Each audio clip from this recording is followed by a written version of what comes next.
most difficult moment, it's just kind of all together. I mean, there wasn't one specific moment that is difficult. I think that when we're just all so close, and it could have gone either way. It could have gone really bad and all of us hate each other, or it could have gone the way that it did when we all love each other so much. But just we get those moments, all of us do, when we cannot stand one another. So when we don't want to be next to each other and we can't go anywhere, that's the hardest part, because like when me or Austin are in a fight, me or Aria or whatever, we can't leave. So we're like stuck in here and we've got to deal with it right then and there. We don't get time to pull off, like go out, and yeah, but that's just ridiculous.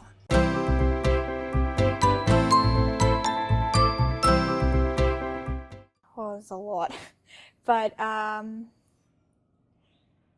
probably when the air conditioning breaks or the hot water system breaks, because those are like the main things that you need.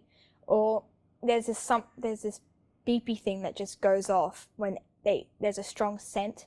So at night you gotta keep on waking up, and it's this screeching noise that you just can't stand.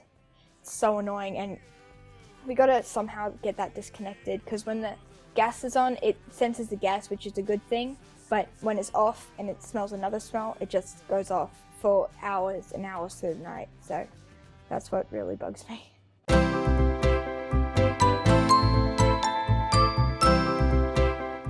So we've been stuck in a dead end where it's a skiddy dead end.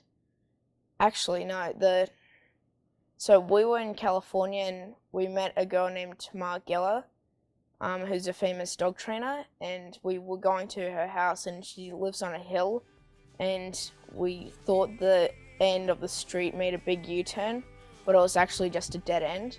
So the hill was like that, and it was really tight to get off.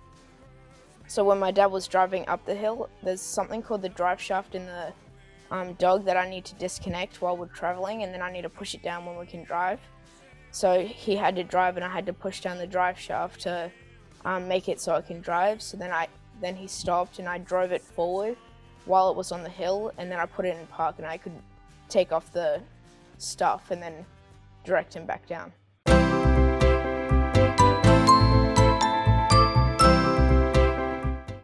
Well, what actually happened a few months before, we got a C-Class RV, which is just like one of those U-Haul trucks.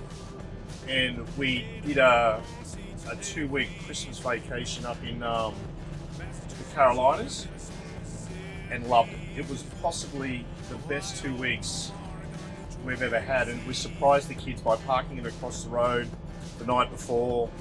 We had presents in there.